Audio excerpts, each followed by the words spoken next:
¿Qué tal, iglesia, mis hermanos? Que Dios los bendiga muchísimo. Es la segunda vez que estoy aquí con ustedes.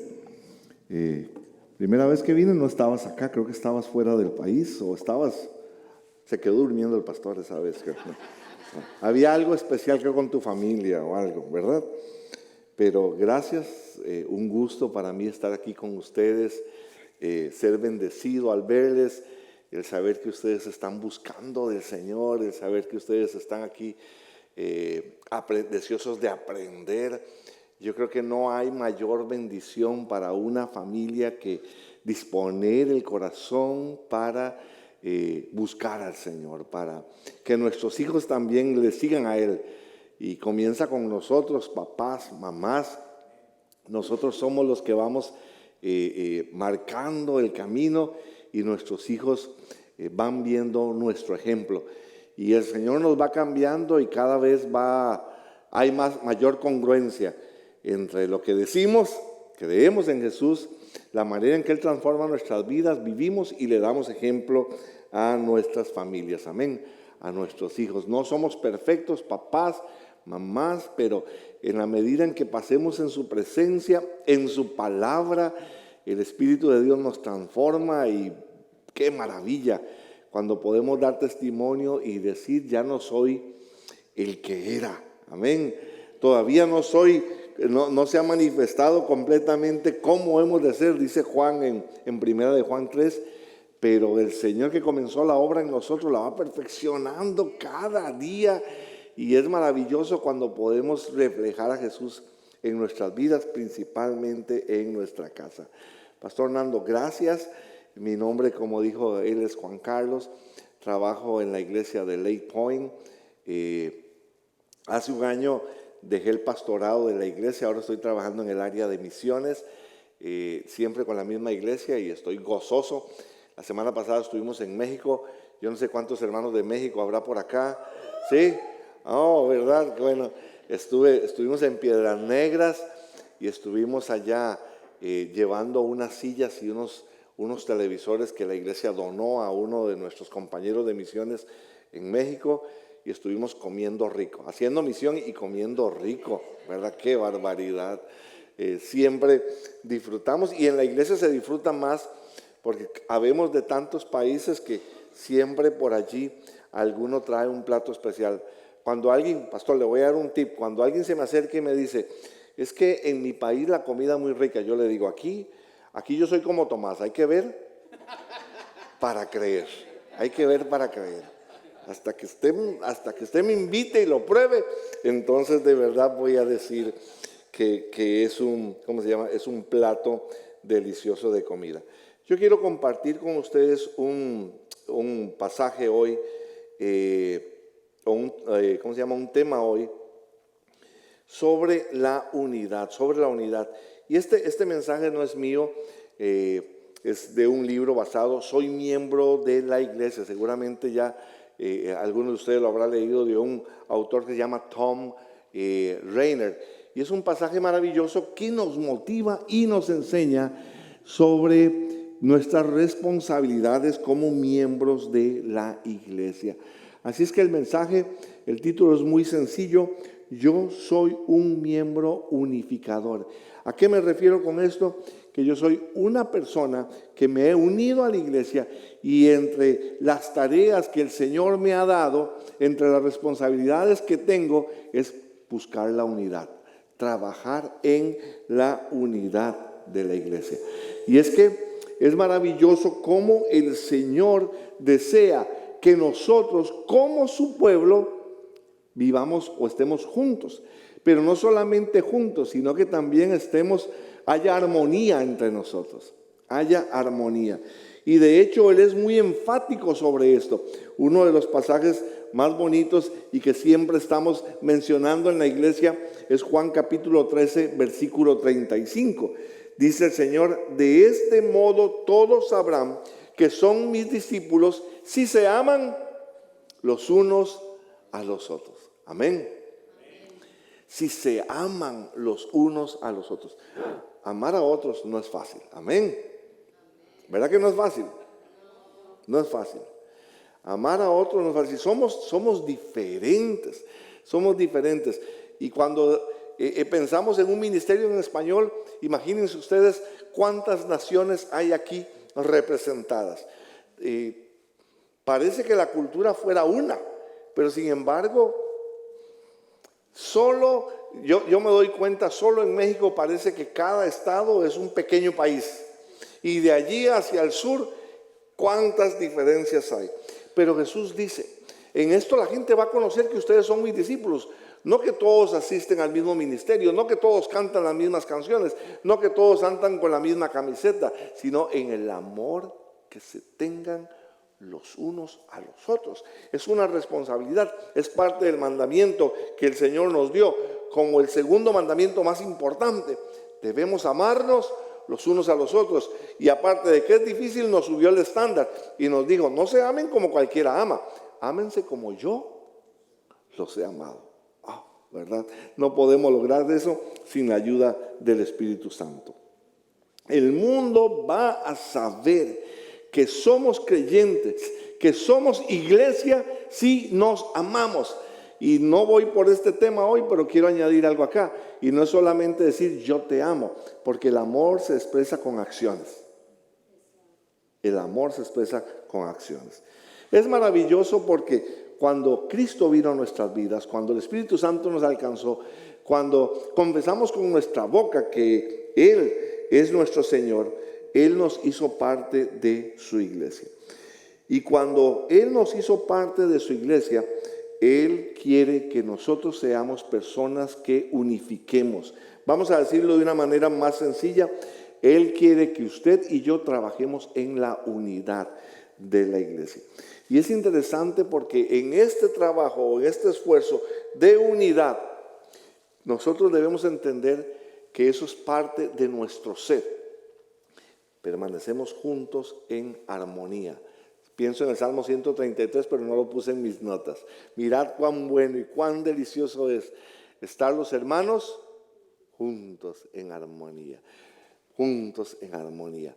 Miren qué interesante, porque cuando se habla de unidad, estamos nosotros de una manera contundente diciendo que no puede haber división.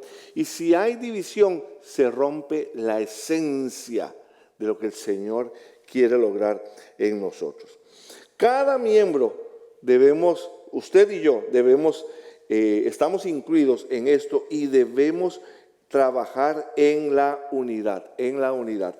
Pablo, en Efesios capítulo 4, versículos 1 al 3, le da un mandamiento a la iglesia, y yo quiero que pongamos atención en esto. Lo leemos, dice Pablo: yo pues, preso en el Señor, os ruego que andéis como es digno de la vocación con que fuisteis llamados, con toda humildad y mansedumbre. Diga conmigo, humildad y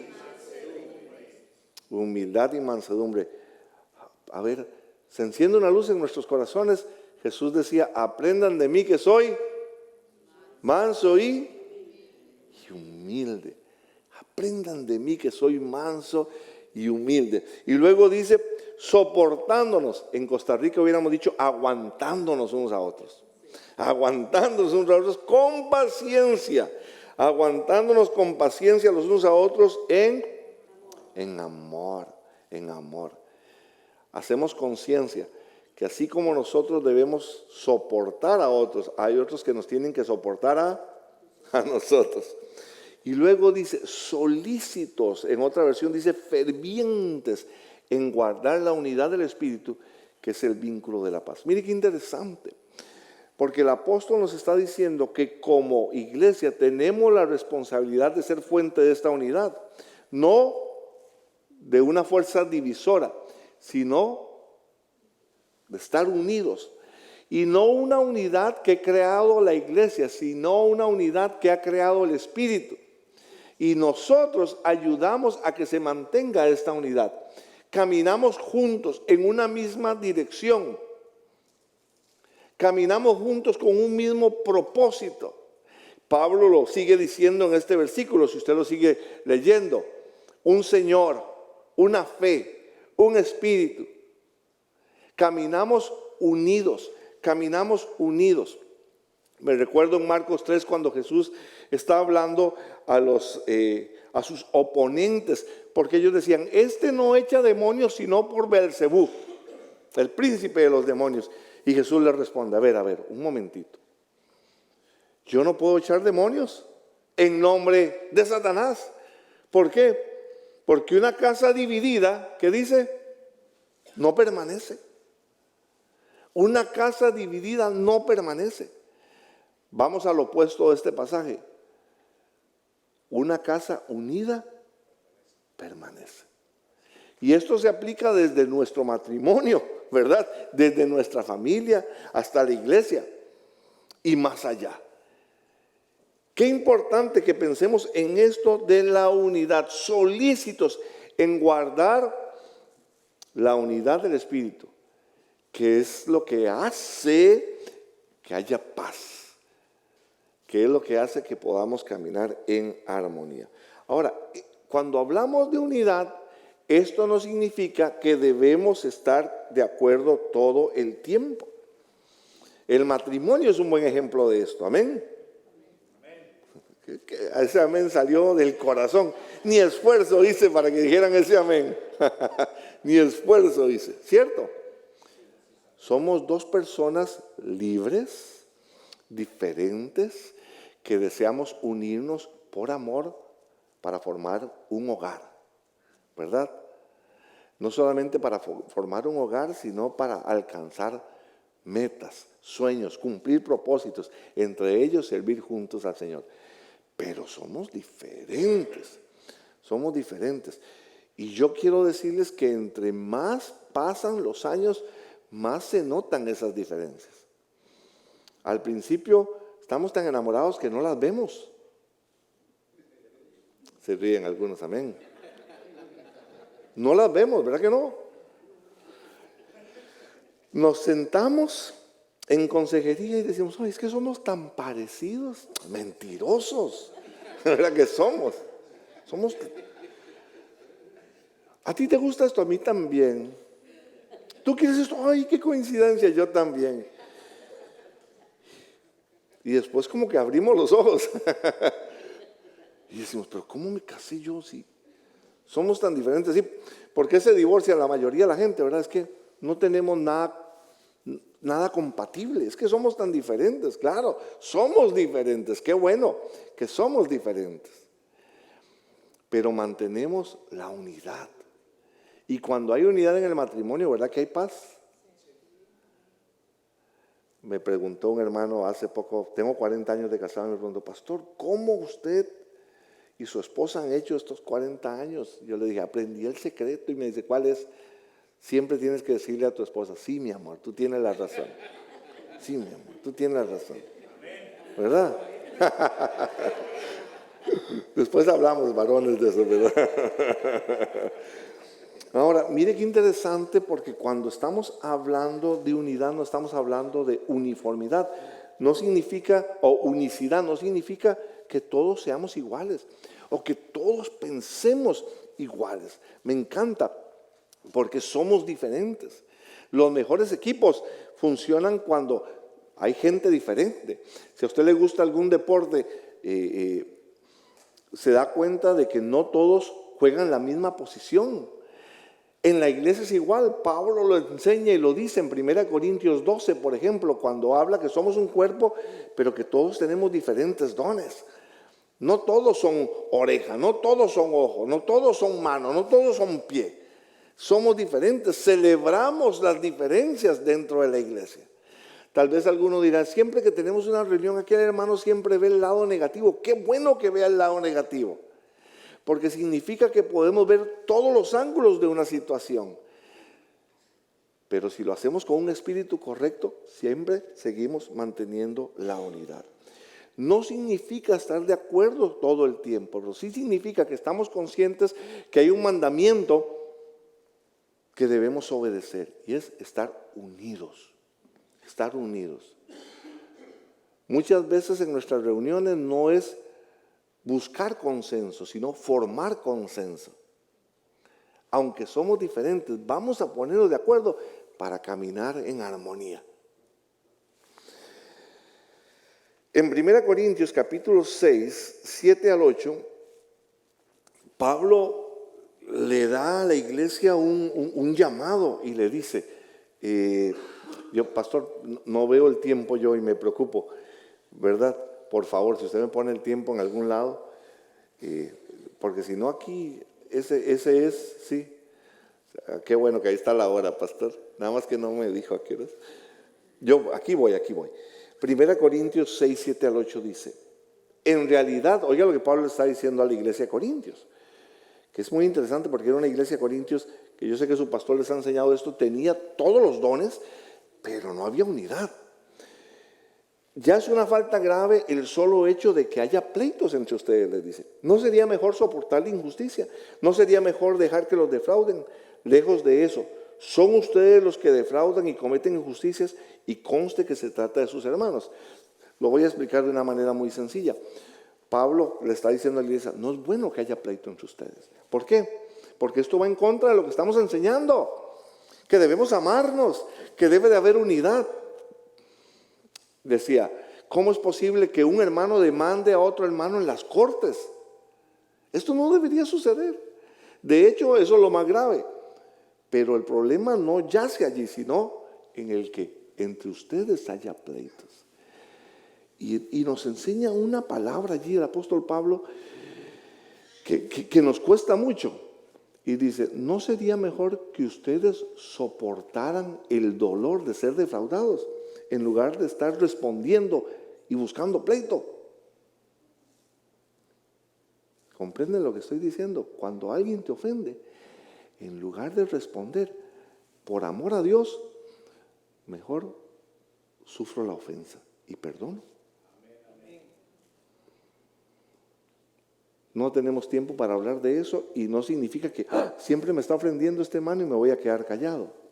No, hay maneras de responder a la ofensa, hay manera de solucionar las situaciones, pero en lugar de que se me salga, decimos a veces que en lugar del dominio propio se me salga el demonio propio y empiece yo a gritar y a maltratar a otros, yo, no el hermano, porque soy yo el que le voy a dar cuenta a Dios, yo voy a hacer mi parte de amar y mantener la unidad. Yo voy a hacer mi parte de hacer eso. 1 Corintios 8:13, Pablo vuelve a poner otro pasaje. Yo creo que sí lo puse aquí en la pantalla. Así dice, por lo cual, si la comida le es a mi hermano ocasión de caer, no comeré carne jamás, para no poner tropiezo a mi hermano. Qué interesante, porque el enfoque acá está en yo voy a cuidar a mi hermano. No, yo voy a hacer lo que yo quiero o a satisfacerme yo. Amén. Si hay cosas que yo voy a hacer que van a traer división, mejor no las hago. Si hay cosas que yo voy a decir que no van a ayudar para que caminemos juntos, mejor no las digo. O busco el lugar o el momento apropiado para comerme la carne sin que me vea el hermano. ¿Sí? Porque la Biblia nos está diciendo que no comamos carne. ¿Verdad que no? Y es como decir, yo tengo algo que decir, pero en este grupo no es apropiado. Voy a ir al pastor y voy a hablar personalmente con él. Amén. Entonces es importante que sepamos eso. Porque cuando buscamos unidad, demostramos amor. Y la Biblia nos invita a nosotros a vestirnos de amor, sobre todo vestidos de amor, dice Colosenses 3:14, que es el vínculo perfecto. Sobre todo, vístanse de amor, dice en otra versión, que nos une a todos en perfecta armonía. Iglesia, ustedes están dando un paso de relanzarse como iglesia. Qué importante que haya unidad.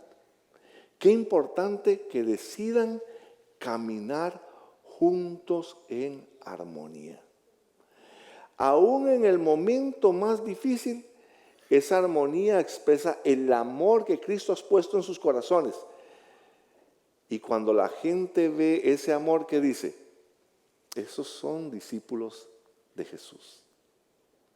Es importante que caminen juntos. Es importante que formen consenso y decidan demostrar el amor para que haya unidad.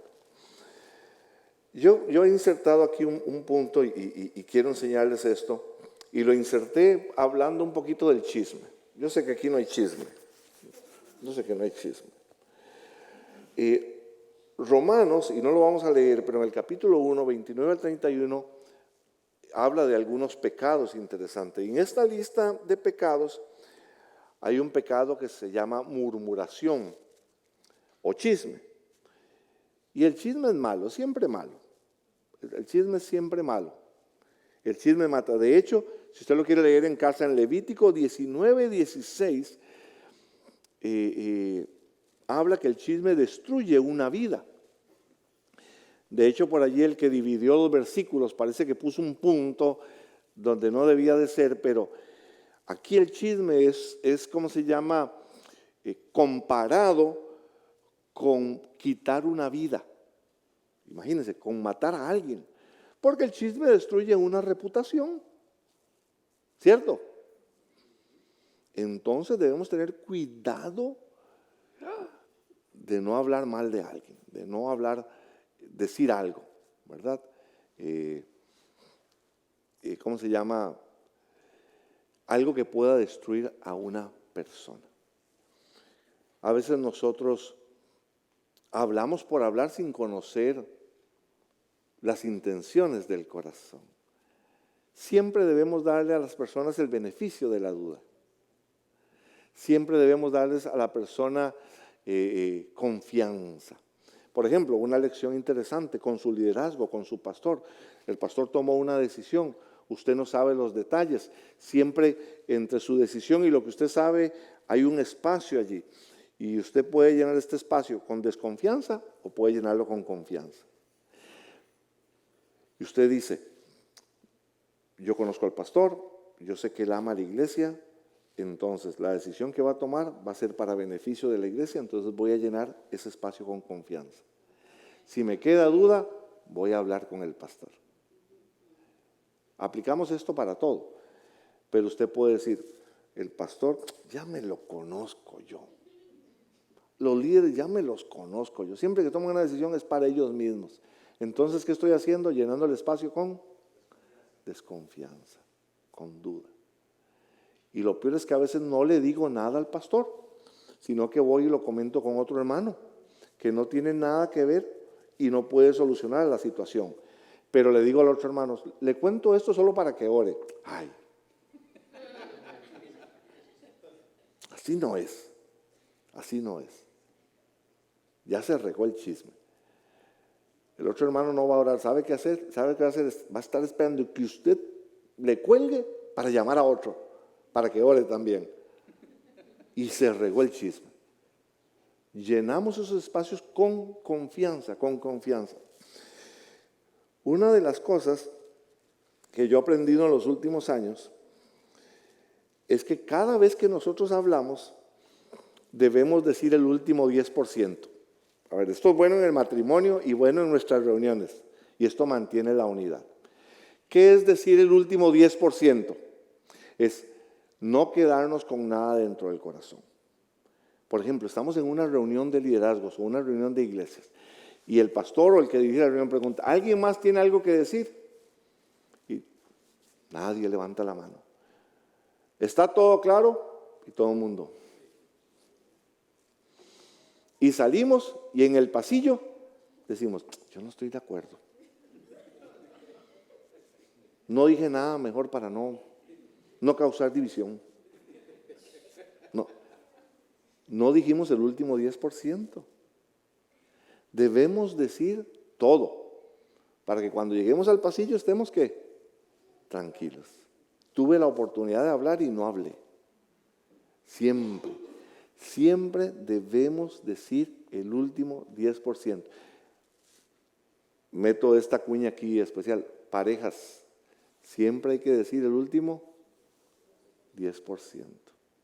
Si usted no lo dice, pasan 20 años y después dice, ¿te acuerdas que aquella vez no me diste? No, ya no se vale. Ya no se vale. Ya no se vale. Mis hermanos, es importante caminar en unidad. La visión de la iglesia da unidad. La visión de la iglesia da propósito. Pastor, ¿cuál es la visión de la iglesia? ¿Hay alguna frase que encierre la visión de la iglesia? Ser una familia para ti. Ser una familia para ti. Eso da unidad, da enfoque. Si podemos pensarla un momentito, miren, interesante, y me encanta porque involucra a todos, pero también involucra a los que no están. Porque involucra que usted que está aquí se sienta en familia aquí. Amén. Y cuando hablamos de que se sienta en familia, significa que deben de haber vínculos entre unos y otros. Porque no es que tu familia sea una familia, sino que ese núcleo se expanda. Y cuando tú estás aquí, tú eres hermano de todos, hermana de todos, papá de todos, mamá de todas. Amén. Se expande. Ya usted viene con un propósito en su mente de que no solamente viene a recibir algo, sino a dar algo. Que la gente que está a su lado se sienta amada, se sienta recibida, sienta que no está sola, que en este país que muchas veces emigramos, nos venimos solos de nuestros países, no tenemos a nadie más, pero ahora en la iglesia hemos encontrado más hermanos y más hermanas que nos acompañan en nuestro diario caminar. No solo aquí, cuando estamos reunidos, sino fuera de este lugar. Pero también involucra que pensamos en la gente que está afuera, que está sin una familia. Que si están buscando ese amor, aquí lo pueden encontrar. Amén. Eso nos da enfoque. ¿Qué hacemos como iglesia entonces? Caminar en ese enfoque. Esa es la visión que nos llama, la idea clara que el líder nos da para que nosotros hagamos iglesia. Y todas las estrategias que se crean van a ser alrededor de esta visión para que nosotros podamos cumplir el llamado de Dios. Ahora, ¿será posible mantener una unidad sin mancha, sin celos, sin problemas? No en esta tierra. No en esta tierra. ¿Por qué? Porque somos humanos, amén. Y como humanos, todos nos resentimos, ¿cierto? Todos nos ofendemos y ofendemos también. Todos nos enojamos. Si no perdonamos, hay amargura. Quizás usted no ha tenido un problema con alguien de la iglesia, pero tuvo un problema con alguien antes y no ha perdonado y su corazón tiene amargura. Y cuando hay amargura en el corazón, todo a su alrededor se envenena. Entonces, hay algunos elementos que nos ayudan a mantener la unidad y uno de ellos es el perdón. Es el perdón. El perdón nos libera y el perdón nos prepara para que Dios nos use de muchas maneras. Me encanta cuando Jesús nos enseña la oración del Padre Nuestro y dice, perdona nuestras ofensas, como también nosotros perdonamos.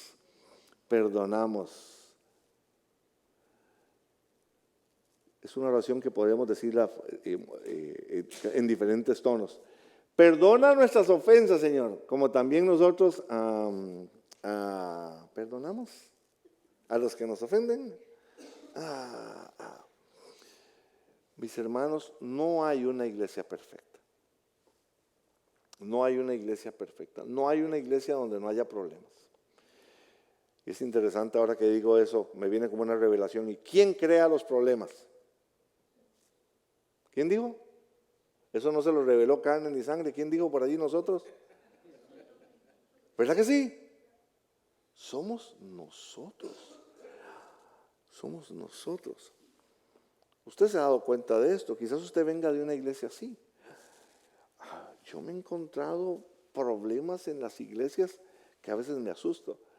Un día de estos estaba compartiendo con un hermano que se llama Osvaldo, él vive en McAllen, y estábamos hablando, y entonces él me contaba que cuando estaba joven lo invitaron, él es de México, y lo invitaron a ir a una misión en México.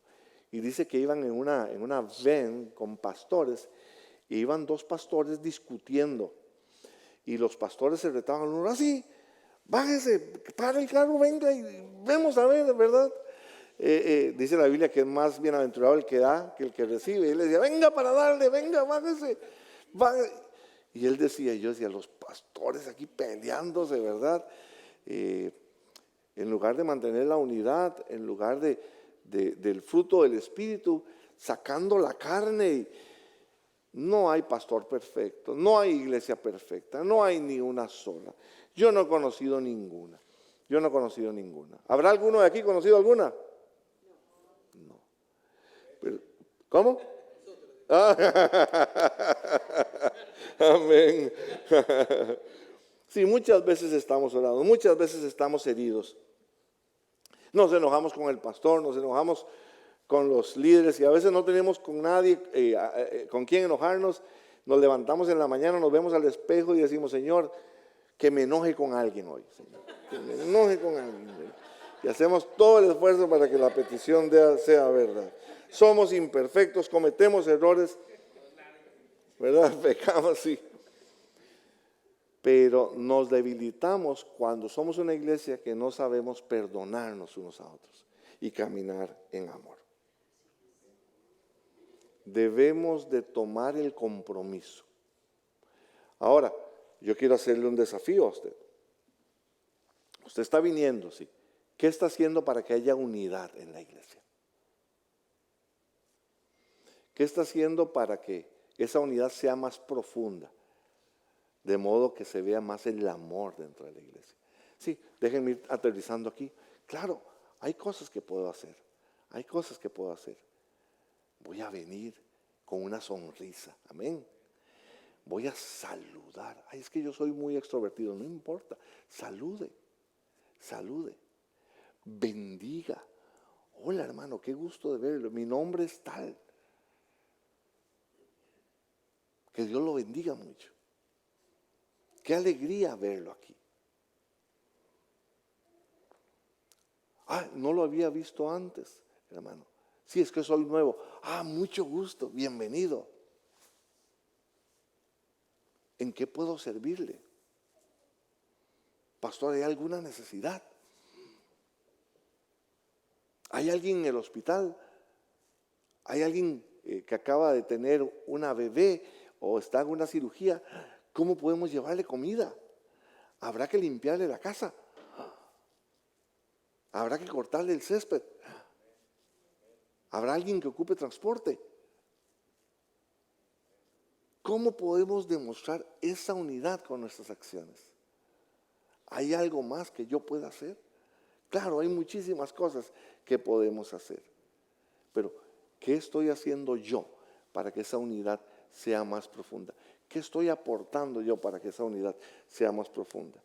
Cristo nos amó tanto que murió por nosotros en la cruz, nos perdonó, quiere que nosotros nos amemos, nos perdonemos, y esto es en esencia para que haya unidad en la iglesia. Aquí hay un pacto de compromiso que he puesto yo como una oración. Si lo ponemos en la pantalla, quizás podamos leerlo.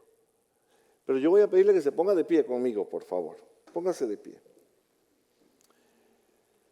Y no es nada del otro mundo, pero sí es un compromiso que yo puedo recordar. ¿Qué le parece si lo leemos juntos? Dice así: yo soy un miembro de la iglesia. Yo voy a buscar ser un miembro unificador. Yo sé que los pastores, líderes y otros miembros de la iglesia no son perfectos, pero yo tampoco. No voy a ser una fuente de chisme o división. Una de las grandes contribuciones que yo puedo hacer, todo lo que está en mi poder para ayudar a mantener la unidad por el bien del Evangelio. Amén. Amén. Déjenme que ore con ustedes, por favor. Padre, te bendecimos. Gracias, Señor. La iglesia no sería posible si tú no estás en medio de ella. Tú eres quien la creaste, quien la edificas, quien la sostienes, quien le da poder delante del mundo. Tú eres, Señor, quien has estado usando por más de 2000 años para proclamar las buenas nuevas, pero también, Señor, para amar, para sanar, para consolar, para suplir cuando hay necesidad, para confortar, para bendecir, no solo a los que están afuera, sino a los que son parte de ella. Gracias, Señor. Yo te pido por esta iglesia, que esté consciente, como dice en el libro de Apocalipsis, que es un candelabro que alumbra, no puede apagarse. Tú caminas en medio de ella y tú, Señor, la has traído para que sea luz en esta ciudad. Desde antes de la fundación del mundo, tuviste en tu mente este momento, unir a estas familias, traer a este pastor para un propósito en esta ciudad, para que la gente, al ver el amor que ellos te tienen a ti, que se tienen entre ellos, conozca que son tus discípulos. Bendícelos, úsalos con poder. Que sea una generación que construya no solamente para ver, Señor, lo que tú puedes hacer de ellos, sino que dejen la puerta abierta para otras generaciones, para que ellos también puedan seguir y conocerte, Señor, y construir sobre el fundamento que tú ya has establecido a través de ellos. Los bendigo, Señor, bendigo a sus pastores, bendigo al liderazgo. Danos unidad, que en esta unidad tú sigas enviando bendición y vida eterna, Señor. En el nombre de Jesús, amén. Amén. Pastor.